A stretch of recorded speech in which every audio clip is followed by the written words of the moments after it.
Vamos falar hoje, vamos ter a oportunidade de conversar um pouco sobre a regressão logística.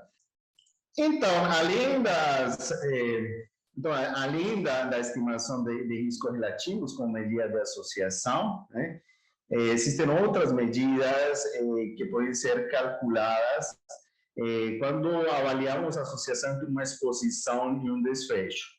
A gente já está familiarizado com esta tabela de contingência, né, a mais popular é a tabela de 2x2, onde temos dois níveis de exposição e dois possibilidades de evento, né, que se apresente a um desfecho que não se apresente.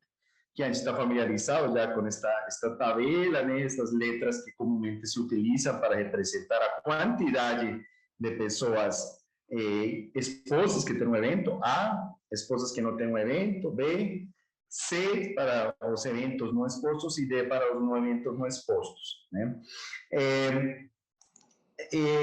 Calcular o risco relativo, então, poderia se definir como A sobre a somatória dos expostos, A mais B, e dividido por, né, essa seria a incidência em expostos, dividido pela incidência não expostos, que seria C sobre C mais D, isso daria o risco relativo, né? E a gente tem a medida de Odds-Retto, que consiste em relacionar ou estabelecer a razão entre odds, que podem ser odds do evento em exposto, ou seja, a odds do evento em exposto seria evento dividido por não evento, né? Seria a odds do evento em expostos, ou a odds do evento em não exposto seria C sobre D, né? E o Odds-Retto seria a razão entre essas duas odds, que pode ser representada também como a razão, o que se chama a razão de produtos cruzados, né? A por D e por B por C. Uma característica interessante do Odds-Retto é que daria a mesma coisa, dá o mesmo valor, se eu calculo com essa perspectiva, né, de odds do evento em expostos versus odds de evento não expostos, daria a mesma coisa assim eu calculasse com uma outra perspectiva em outra direção. Especificamente, estou falando da odds da exposição segundo o evento. Então, poderia calcular odds da exposição em casos, seria A sobre C, e odds da exposição em controles, né? Se não estudo casos e controles, B sobre D, né? E quando eu calcular o Odds-Retto, aí vai dar, de novo, uma razão de produtos cruzados. Então, o Odds-Retto tem essa particularidade, essa propriedade matemática, que faz como uma medida interessante, por exemplo, no estudo de casos e controles, onde eu não conheço a incidência, onde talvez não faz sentido fazer um cálculo na linha, né? Mas faz sentido fazer cálculo nas colunas. E então, esse Odds-Retto vai ser igual, tanto se eu calculo na linha ou na coluna. Então, uma medida bastante versátil, né? E por isso é interessante, se utiliza bastante em estudos de casos e controles. Além disso, uma outra característica é que o Odds-Retto se parece muito com o risco relativo quando o desfecho é raro. Então, essa é outra particularidade que dá para que a interpretação, às vezes, possa ser considerada intercambiável em alguns contextos, né? Então, em virtude das suas propriedades estatísticas, a odds e o Odds-Retto são utilizados com frequência na epidemiologia. Espera-se que o Odds-Retto, calculado, por exemplo, no estudo de casos e controles, se aproxima ao risco relativo que seria obtido no estudo de coorte, né? No entanto, também poderíamos calcular os Odds-Retto com dados da coorte. Se a gente fizer uma tabela 2x2, pode calcular os Odds-Retto também em um estudo de coorte ou em um estudo de prevalência, né? Então, a gente poderia utilizar essa medida de associação, que é uma medida de associação válida, que pode ser utilizada em diversos contextos para estimar a força de associação, né? O Odds-Retto é modelado através da regressão logística, como comenté, puede ser calculado tanto el estudio de prevalencia como de incidencia y, como já falei, quando o desfecho é raro, se parece com o risco relativo, se estamos falando de incidência, ou com a razão de prevalência, se estamos falando de casos prevalentes, né? Estamos falando de estudo de prevalência. Bom, este é um exemplo que utilizo com frequência, onde estamos comparando a pressão arterial, que é um evento que neste grupo é bastante frequente, a prevalência de pressão arterial em pessoas com e sem doença renal. Aqui a prevalência dá 80% neste grupo, né? 80 de 100 pessoas com doença renal têm hipertensão arterial, e pacientes sem doença renal, 40 de 200, isso dá 20%. A razão de prevalência neste caso daria 4. E se a gente calcular o os retio, né, podemos calcular a ODS em cada coluna e o os retio daria 16. Como o evento é tão frequente, né, 80% em um grupo, 20% em outro, aí não se cumpre essa situação em que o os retio é parecido com a razão de prevalência. É bastante diferente. Então, por isso, devemos ter cuidado na interpretação, nesse caso, do odds ratio. Já se o evento for raro, né? Este exemplo que eu tinha comentado em outras oportunidades, se o evento for bem raro, por exemplo, de 1% em um grupo e menos de 1% em outro, o risco relativo vai ser muito parecido com o odds ratio, né? Então, aí é interessante. Aí poderíamos calcular indistintamente, ou melhor, aí a interpretação do odds ratio como uma aproximação do risco relativo seria bem mais válida nesta situação. Então, é importante sempre considerar o contexto do estudo, né, para escolher as medidas de associação mais apropriadas. A gente já comentou que no risco, em estudos como ensaios clínicos, estudo de coorte, temos dados de incidência e poderíamos calcular, então, riscos relativos para desfechos dicotômicos. Se temos contagem de eventos, se temos, por exemplo, tempo de seguimento, podemos utilizar a razão de taxas, né? Então, para o primeiro caso, teríamos opções para análise, para obter riscos relativos, como a regressão do log binomial, ou, se houver problema de convergência, opções alternativas, como utilizar a Poisson com opção robusta, né? A razão de taxas pode ser analisada, modelada com a regressão de Poisson, né? E tem outras regressões que também trabalham com contagem de casos, como a binomial negativa, né? Que a gente também viu neste curso. A razão de prevalência para estudo de prevalência seria matematicamente equivalente ao risco relativo, só que por efeito do desenho, né, corresponderia a estudos transversais, né? De novo, a regressão log binomial seria a indicada para modelo múltiplo ou alternativas, de novo, né? E o odds ratio poderia ser calculado em qualquer desses desenhos, incluindo casos e controles. Geralmente, logicamente, o desfecho dicotômico, né? Podemos calcular odds ratio. E por isso é uma medida de associação bastante versátil, que com frequência se utiliza muito. Até em ensaios clínicos, já vi utilizar, né, odds ratio como medida da associação. Isso também acontece com frequência. Como é que calculamos o odds ratio? Bom, a gente já sabe como fazer a conta. Em Stata temos um comando para análise bivariada ou univariável, né? Onde com este comando CC, que é de casos e controles, né? Colocamos a variável dependente, que é dicotômica, a independente também dicotômica, e aparece a tabela de contingência e o odds ratio aqui, junto com seu intervalo de confiança e aqui o valor de P, neste caso. Tá? E temos, então, agora sim, a regressão logística, que seria a ferramenta tipicamente utilizada para calcular para analisar AODES, né? E, portanto, calcular posteriormente os rates em relação a variáveis independentes. O resultado da função logística é o que se conhece como logit, né? O logit, que não é outra coisa do que o logaritmo natural da AODES, né? E o que é a AODES? A AODES, como já mencionei, é a probabilidade de que aconteça um evento dividido pela probabilidade de não acontecer. Então, poderíamos falar que a AODES seria P, que seria uma proporção de pessoas com um evento, dividido por 1 menos P. Isso seria a AODES, né?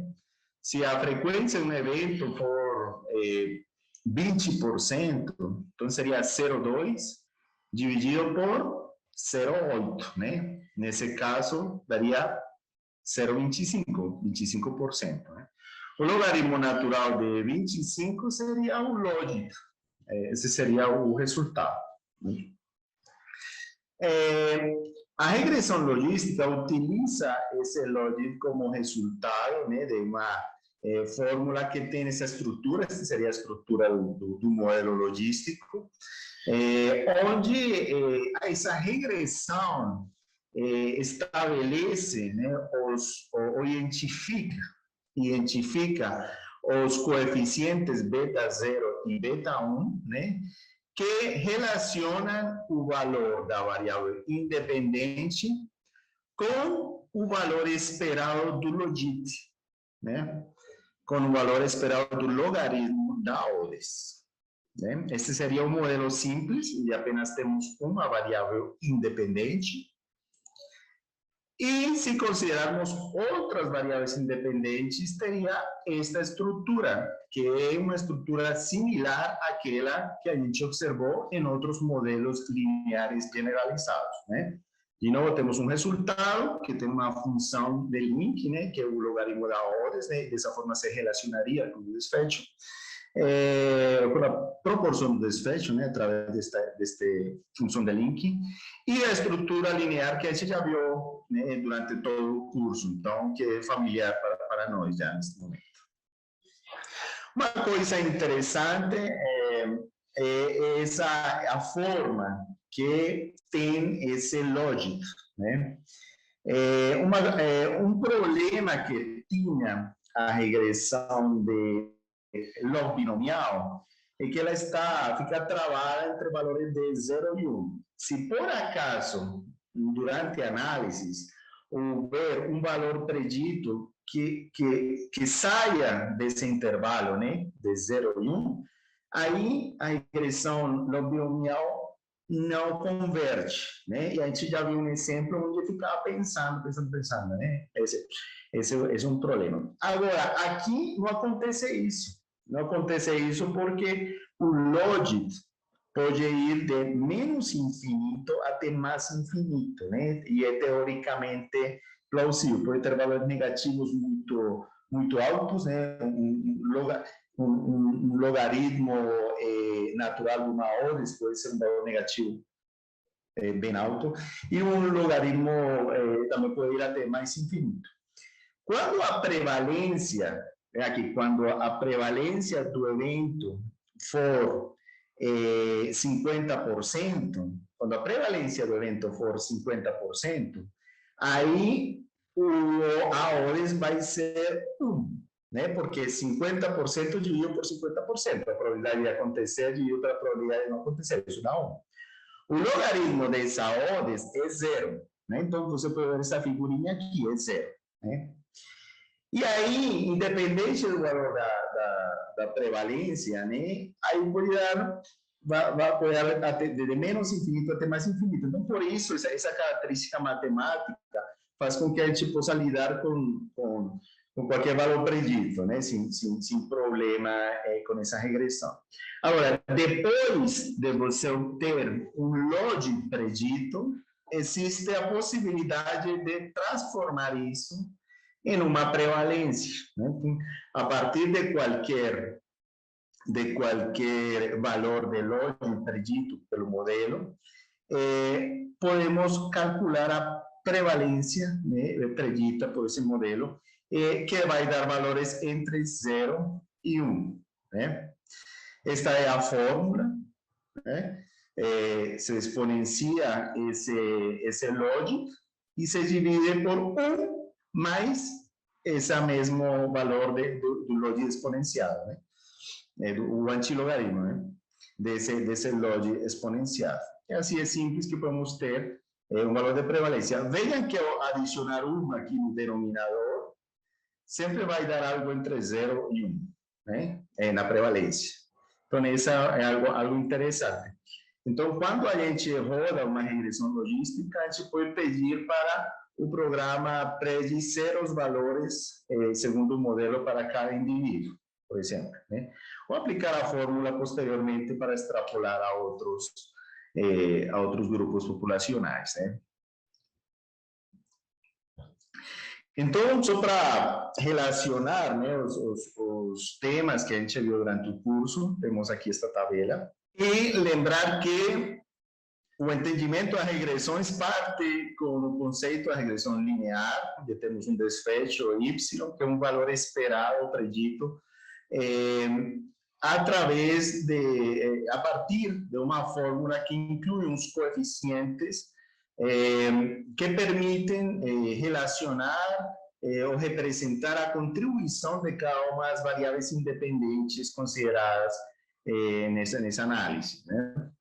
Aí, à medida que se utiliza, se reporta o mesmo coeficiente de cada uma dessas variáveis, que seria o delta, ou a mudança esperada no desfecho, na variável dependente, com cada aumento em uma unidade da independente. Já a binomial analisa proporções e se relaciona através do logaritmo essa proporção. Por isso, para obter essa proporção, a gente exponencia o resultado da fórmula com a estrutura linear. Aqui já a interpretação, à medida que a gente interpreta, é o risco relativo ou razão de prevalência, dependendo do desenho, que é elevar, a exponenciar esse coeficiente. Em Poisson, a mesma coisa, mas com taxa. E em logística, exatamente a mesma coisa, mas ao invés do resultado ou o valor predito por uma proporção ou uma taxa, é uma ODES, E essa ODES, já sabemos, é a probabilidade de algo acontecer dividido por a probabilidade de não acontecer. E se você quiser que esse valor vire P, por exemplo, simplesmente utiliza a fórmula que mencionei, que é ODES dividido por ODES mais 1. Isso dá a proporção predita por esse modelo. Então, refrisando um pouquinho neste tema, o logic, o logaritmo da ODES, que seria em modelo de regressão logística, seria essa estrutura, se eu quiser predecir exatamente a ordem, então isto aqui em cima seria a fórmula para predizer o logic a partir de uma regressão logística. Se eu quero ter a ODES, é simplesmente exponenciar esse resultado. E igualzinho ao que a gente viu com outros modelos lineares generalizados aqui, ou de forma análoga, a ODES poderia ser representada como exponenciar a suma destes termos, ou multiplicar E elevado a cada o resultado do produto, de cada dos valores de E elevado a cada dos termos que estava aqui nesta fórmula linear. E se eu quiser ter a medida de associação, que neste caso é o odds rate e a razão de ODES, de novo, como em outros modelos, eu posso, então, estabelecer uma razão entre as funções, Então, teríamos uma ODES para os expostos, ODES para não expostos, e, como a gente já viu em outras regressões, isso se simplifica simplesmente exponenciar esse coeficiente para ter o odds rate. Então, quando vocês veem artigos, vai encontrar que, às vezes, a regressão logística, os pesquisadores podem reportar o coeficiente, apenas. A gente na epidemiologia está mais acostumado a reportar o odds ratio, Mas vocês já sabem que se relaciona se relacionan directamente de esta forma. En Stata, já tinha comentado aqui, né? Em Stata temos dois comandos para fazer uma regressão logística. Um comando é o logit, que dá como resultado os coeficientes. Aqui a gente coloca logit, a variável dependente, né? Neste exemplo, matêmesis, e a variável independente, neste caso, uma variável dicotômica de idade. E a gente tem este resultado. Tem o beta 0, está aqui novamente, menos 2,14, seria o logaritmo natural da ODES quando as variáveis incluídas no modelo são iguais a zero, né? E esse coeficiente seria que tanto incrementa o logaritmo natural da ODES, né? O logit, que tanto aumenta o logit com cada aumento em uma unidade da variável independente. Bom, aqui temos, né, outras informações do modelo, como o low likelihood, né, que é uma medida que sabemos que está indicando, né, uma função que mostra que tanto se conseguiu ajustar, que tanto conseguiu se explicar, né, a variabilidade do desfecho, mas em uma dimensão logarítmica, né? Então, por isso, o valor máximo possível seria zero, e à medida que vai ganhando ajuste, a regressão vai ser cada vez menos negativo, esse low likelihood. Aí, com base nesse avanço, o ganho do low likelihood é calcular um pseudo R2, né, que fala um pouco do que se explica do desfecho, mas, de novo, em uma dimensão logarítmica, por isso a interpretação não é exatamente igual àquele coeficiente de determinação da regressão linear. Bom, lembrar que temos aqui um número de observações, uma prova de hipótese geral, que fala de que algo no modelo está conseguindo predizer, né, ou melhorando a predição de forma significativa. Então, havendo qualquer variável significativa dentro do modelo, com certeza esta avaliação geral vai ser significativa. Então, geralmente a gente não entra muito em detalhe com essas características, mas sim na interpretação destes coeficientes. Tá? Bom, como comentei, esses coeficientes têm seus intervalos de confiança, né? O valor nulo, neste caso, seria zero. Um coeficiente de zero quer dizer que não vai mudar nada o lógico, né? E um coeficiente de zero para uma medida de associação indicaria que quando eu tirar o antilogaritmo disso, vai dar 1, o odds ratio, né? Porque o logaritmo de 1 é igual a zero, né? Então, isso seria o valor nulo da associação. Se estou falando de coeficientes, o valor nulo é zero. Se estou falando de odds ratio, o valor nulo vai ser 1, né? E temos o comando logistic, que faz a mesma coisa, mas ele devolve já a medida de associação, neste caso o odds ratio, para a mesma variável aqui, deu 1,59.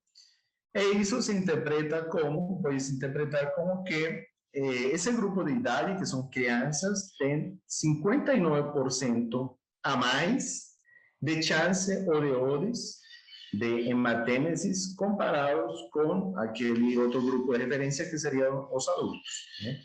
Aí o intervalo de confiança não inclui a unidade, que aqui o valor nulo seria 1, e, portanto, né, a gente falaria que é uma associação significativa que se corresponde com um valor de P baixo, né?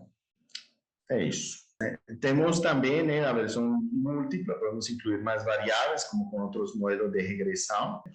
Aqui, por exemplo, esse grupo de idade com o mesmo desfecho estaria associado quase o dobro, né, de odds, de chance, né? Quando ajustado por plaquetas, por sexo. Aqui, a variável plaquetas, que está em uma variável, a variável plaquetas, que é uma variável quantitativa, que está na escala de acá a 10.000 por microlitro. Está associada segundo este modelo, a cada aumento em 10.000 plaquetas por microlitro, tem uma diminuição de mais ou menos 16% na odds, né, ou na chance do evento. E essas duas associações são estatisticamente significativas, não incluem o valor nulo, né, que seria 1. No primeiro caso, essa variável seria uma variável associada positivamente, né, o fator de ser criança, e as plaquetas estariam associadas negativamente. Quanto mais plaquetas, menos chance de sangramento, que é algo esperado. Aí a variável sexo tem uma tendência, né, a estar associada, mas geralmente não se consideraria como uma associação significativa com um nível de significância de 0,05, que é o que comumente se faz, né, se considera. Bom, agora vamos falar um pouco sobre a avaliação desse modelo. De novo, como em outros modelos, uma medida que é bastante utilizada é o Deviance, que não é outra coisa que uma transformação a positivo do log likelihood. Né? É simplesmente multiplicar por -2 esse valor. Como o log likelihood se refere a uma probabilidade e isso varia entre amostras, varia entre modelos, entre tamanhos de amostra, então geralmente o Deviance é utilizado dentro da mesma amostra, né, para o mesmo desfecho, para comparar um modelo múltiplo com outro. Né? Então, a gente não utiliza como para interpretar de uma forma isolada. Né? Não poderia falar para vocês que um Deviance bom é um Deviance de 200. Não poderia falar isso para vocês. Mas, se um modelo para o mesmo desfecho tem 200 e outro modelo na mesma amostra para o mesmo desfecho tem 150, aí eu vou falar, olha, é um melhor indicador 150. Né? Por quê? Quanto menor, melhor. Né? Quanto menor, melhor. Lembrem que o máximo, né, que poderia obter, em teoria, do low likelihood é 0. Né? Isso seria o melhor que poderia haver. Mas como eu multiplico por um número negativo, então o pior que é o mais negativo passa a ser alto, passa a ser positivo. Eu tentaria diminuir o Deviance assim que eu for explicando, né, essa variabilidade do desfecho, assim que eu for ganhando predição do desfecho, né? Então, Deviance, quanto menor, melhor. Mas, como eu falei, é utilizado para comparar um modelo em geral, né, com outro. Né? A partir desse Deviance, são obtidos outros indicadores de performance do modelo, como o A e C ou o B e C, que são, respectivamente, os critérios de informação de Akaique e o Bayesiano. E você vê na fórmula, e aí você vê que simplesmente pegar o Deviance e adicionar alguns valores para penalizar um modelo que tenha muitas variáveis. Então, K é o número de variáveis que estão no modelo, né? Então, um modelo que tenha o mesmo Deviance do que outro vai ter um maior critério de informação se tem muitas variáveis, né? Então, isso é ruim. Ter muitas variáveis para ter o mesmo Deviance, isso é ruim, né? Então, por isso, penaliza. Então, de novo, esse critério de informação, esses dois critérios de informação, quanto menores, melhor. Ok? Então, essa forma interpretada. Aqui, por exemplo, suma o K, aqui é menos, mas aqui tem o K menos, mas é menos por menos dá mais, né? Então, aí considera, penaliza os modelos que têm muitos parâmetros. É isso que acontece. O Bayesiano considera o tamanho da amostra, mas, de novo, como a gente geralmente está comparando a mesma amostra, então isso não vai a incidir muito aí. Mas, basicamente, o que, a diferença entre esses critérios de informação e o de Elias é que eles consideram a quantidade de parâmetros, a quantidade de coeficientes que você gastou para explicar, né, ou para predizer esse evento. Ok? Então, estes indicadores, a mensagem é essa: quanto menor, melhor. Existem também uns testes de bondade de ajuste, né? Que são testes estatísticos para avaliar em que medida, ou para avaliar se os valores observados diferem significativamente dos valores preditos. E tem dois testes, um deles é Pearson e outro Rosmer-Lemaitre. Quando existem muitas observações por padrão de covariáveis, se recomenda Pearson. E quando são poucas observações por padrão de covariáveis, geralmente se utiliza Rosmer-Lemaitre. Em termos práticos, quando o modelo inclui variáveis contínuas, vamos ter poucos padrões de covariância, vamos ter poucas observações por padrão de covariáveis. Né? Por quê? Porque padrão de covariáveis são grupinhos que têm exatamente a mesma informação da variável independente. Né?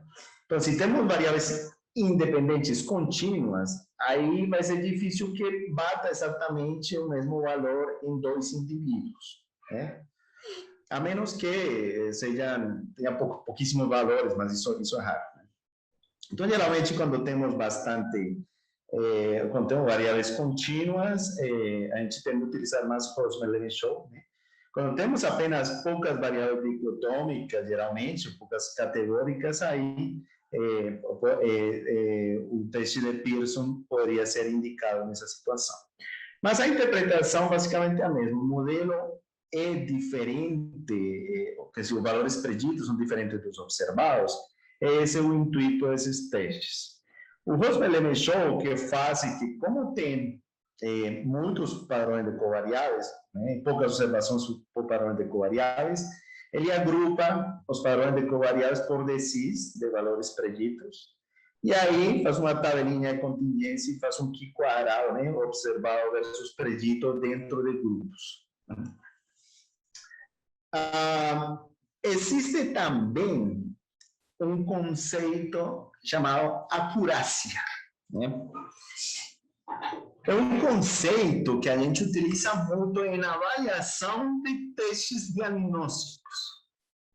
Por exemplo, quando a gente avalia um teste diagnóstico, a gente calcula para um teste, né, quando é positivo ou negativo, né, a gente pode calcular a sensibilidade do teste, a especificidade do teste, né,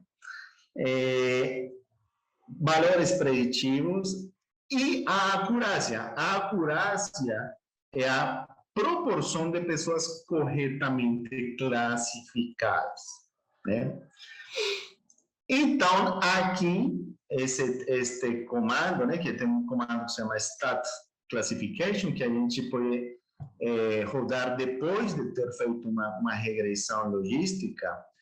Aí, esse comando, o que faz? Ele pega os valores preditos pelo modelo, os valores de proporção de prevalência ou de incidência preditos para cada um dos indivíduos, né? Então, dependendo do modelo, esta pessoa devia ter uma probabilidade de desfecho de tanto. Então, vai dar entre 0 e 1, né? O valor predito da probabilidade de apresentar o desfecho aplicando todas as fórmulas que já mencionei, né? A função, exponencia, pega o odds dividido por odds mais 1, aí vai dar a proporção. Então, aí vai calcular a proporção para cada um dos indivíduos. e pega o valor de 50% como um ponto de corte. Né? Então, por isso que aparece uma tabelinha aqui de quantos daria mais de 50% do evento, aqui neste caso, segundo o modelo, 617 pessoas teriam uma probabilidade predita pelo modelo superior a 50% para apresentar o desfecho, né? E 161 teriam uma probabilidade abaixo disso, né? E aí avalia quantos desses realmente tiveram desfecho em cada grupo. E aqui, então, pega como corretamente classificados os que dá positivo aqui, tiveram o desfecho ou a doença, e suma com este 95, que teve um valor menor de valor predito e não teve a doença, né? Então, isso seria, a somatória disso seriam os corretamente classificados, que dividindo pelo total, dá este valor aqui, que é 67%, né? Então, é por isso que eu falo aqui, né? Classificados como predito, que tiveram um valor predito maior de 50%, né? Isso são os classificados como positivo. É isso que está falando aqui, ok?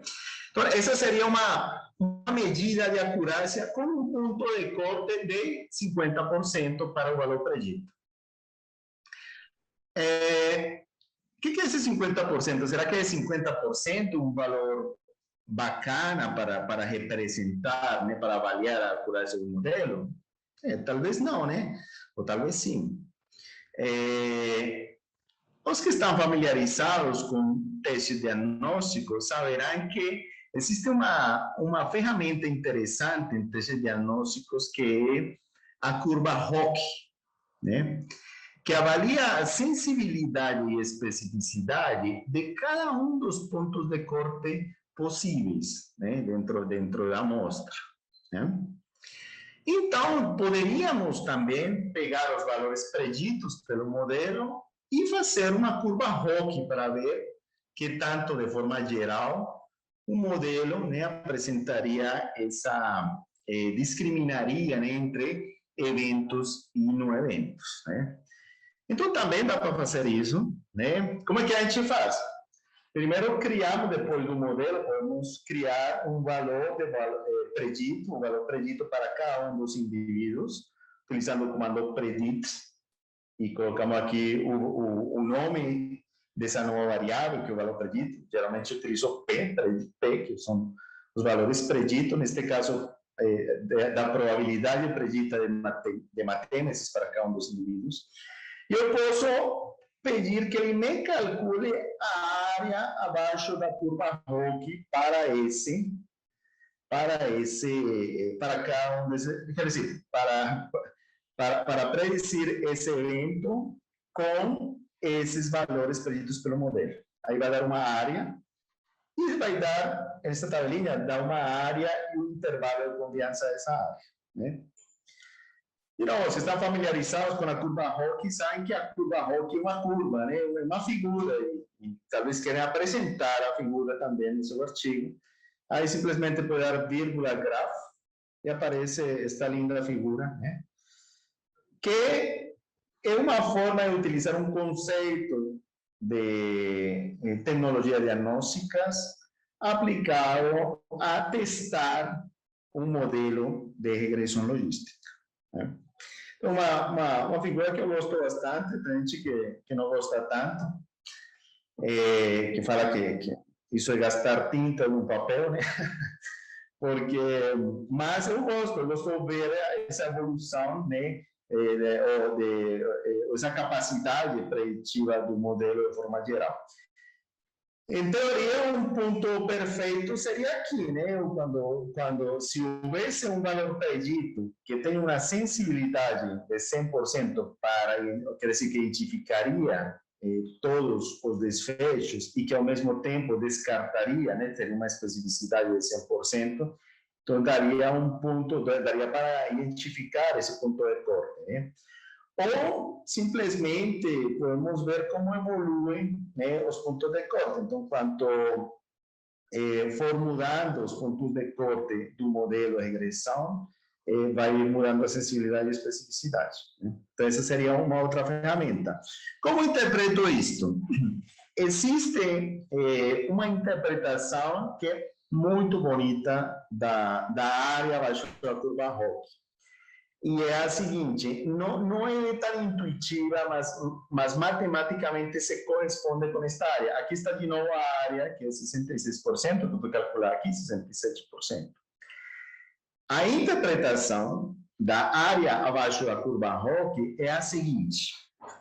Se eu pegasse um evento de forma aleatória, aqui, nessa mão, e um não evento também de forma aleatória, essa área se corresponde com a probabilidade de que o evento tenha um maior valor predito pelo modelo.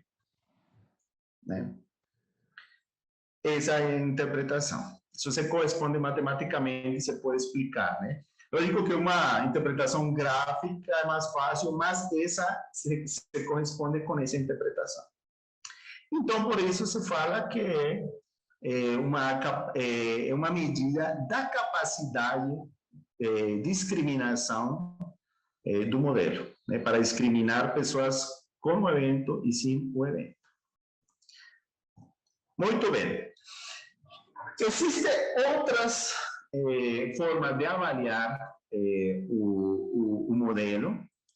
Uma delas é ver que tão estável é o modelo, né? Se eu, por exemplo, excluísse algumas observações, né? Observações que consideraria que poderiam ser influentes. Então, basicamente, existem várias formas de avaliar ou de identificar observações importantes, né? Mas, basicamente, as mais comumente utilizadas são duas medidas. Uma que se chama o delta de Beans, né? Já nos dá uma ideia do que está falando essa medida, né? E é uma medida que é atribuída a cada indivíduo, né? E nos informa que tanto mudaria o deviance do modelo se eu tirasse essa pessoa do banco, se eu fizesse análise sem essa pessoa. Né? Por que isso é importante? Porque, às vezes, a gente encontra associações, especialmente em tamanho da amostra pequenos, encontra associações que talvez são explicadas apenas por um par, dois, três, um pequeno grupo de pessoas que poderiam ter algum erro de informação. Né? Então, aí é interessante ver se existe um grupo de pessoas que são assim influentes e o que aconteceria se eu retirasse elas do modelo. Né? Agora, não é para estar fazendo isso sistematicamente ou para começar a esconder a informação. Não é isso. A ideia é saber que tanto podem ser estáveis as associações, se elas podem ser explicadas por um pequeno grupo, né? Avaliar, talvez, se esse grupo realmente corresponde à população, né? Ou se houve um erro, ou se houve um problema com esse grupo, né? Então, uma forma de avaliar que tão estáveis são as conclusões do estudo é identificar esse delta de Beans, ver aqueles que têm um valor alto desse delta de Beans, que é essa mudança do Beans, né? E testar o modelo sem essas pessoas. Um linear sugerido para estabelecer que uma observação é bastante influente é o valor de 4 do delta de Beans, né? A mudança do Beans de 4, né? Que isso levaria possivelmente a que mude uma significância estatística, né? Já, se houver mais de 4 nesse valor em uma observação. E uma outra forma de avaliar observações que são bem diferentes das demais, com o que chamam o leverage, o perdigão de leverage, que é uma medida que não fala de que tanto muda o modelo com essa observação, mas fala de que tanto essa observação, esse indivíduo, é diferente dos outros em relação às variáveis independentes, né? É como para identificar observações raras, né? Pessoa que tem umas características que só ele tem, né? Em geral, né? Considerando as variáveis independentes do modelo. Então, essa é uma medida geral, né? Não pega uma variável única, pega todas as variáveis independentes e identifica que tu é uma pessoa bem diferente, né? Uma pessoa que tem, sei lá, para as variáveis estão incluídas, os valores, é uma pessoa muito diferente, né?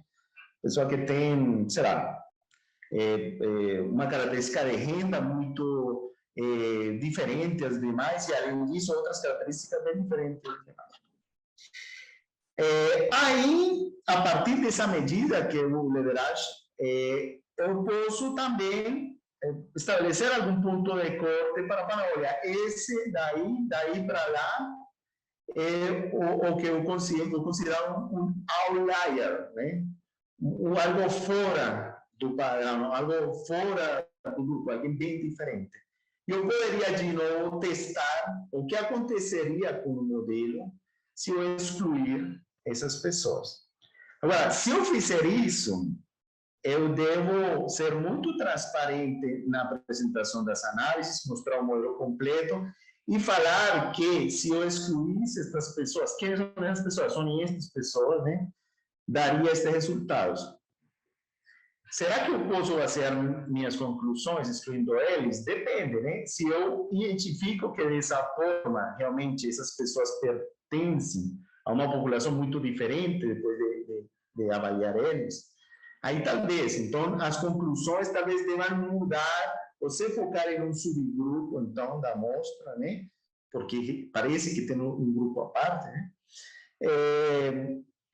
Ou não, né? Às vezes você exclui as pessoas que são outliers ou que têm um delta de Vians alto e as associações persistem, né? Talvez fiquem até mais fortes as associações, fica mais... E então, a gente poderia, nessas situações, falar, olha, excluindo observações influentes, ainda permanece associado, o que sugere que as conclusões são bastante robustas, que não se explicariam apenas para um pequeno grupo de pessoas, né? Muito bem. Esta é uma figura que dá para fazer, então, que a gente faz para representar essas duas variáveis, né, que é o delta de Vians, que estaria no eixo Y, né, e o leverage, né, no eixo X, né. Uma recomendação que a gente encontra nos livros é que para considerar que uma observação é um outlier, né, uma sugestão é escolher pessoas, observações que tenham 3 vezes a média dessa medida de leverage, né? Que é uma medida, não tem uma interpretação de unidades, né? Simplesmente uma medida da variabilidade entre os indivíduos em relação a variáveis independentes. Então, a gente vai calcular a média desse leverage, e 3 vezes essa média poderia ser utilizada como um ponto de corte para considerar que a observação é influente, bastante influente. Aqui, este seria um exemplo de representar essas observações segundo essas duas medidas, o delta de Vians, que é este do eixo Y, e o leverage no eixo X, né? Eu desenhei uma linha no ponto 4, aqui no delta de Vians de 4, que seria um ponto de corte, que indicaria que tem algumas observações que poderiam ser influentes, porque levam a uma modificação do delta, do de Vians, uma modificação do de Vians do modelo, né? Modificação importante. Aí talvez seria interessante, então, avaliar o que aconteceria com as conclusões do estudo se eu tirasse esse pequeno número de observações, relativamente pequeno. E o leverage, aqui neste exemplo, a média deve estar por aqui entre 0,020 e pouco, alguma coisa assim. E 3 vezes esse valor, não encontramos, então, valores de leverage muito altos. Então, talvez não identificamos outliers nessa amostra, né? Mas poderia, então, fazer um modelo excluindo e vendo o que acontece. Né? Essa seria a avaliação de observações influentes, que é outra forma de avaliar o modelo. Bom, concluindo, então, o que foi falado, o odds ratio é uma medida de associação bastante versátil, utilizada em epidemiologia. Não deve ser interpretado como um risco relativo, especialmente quando os desfechos são comuns. Né? Se o desfecho for muito raro, até quedaria para interpretar de forma intercambiável, mas, em geral, sempre é prudente, né, saber diferenciar, né, a natureza de cada uma dessas medidas. Lembrar que para calcular riscos relativos, a gente tem opções como a log binomial, que pode ter aqueles problemas de convergência, mas a gente também viu que existem alternativas para calcular esses riscos relativos em modelos múltiplos, né, com alguns truques, como a regressão de Poisson de forma com opção robusta. Né.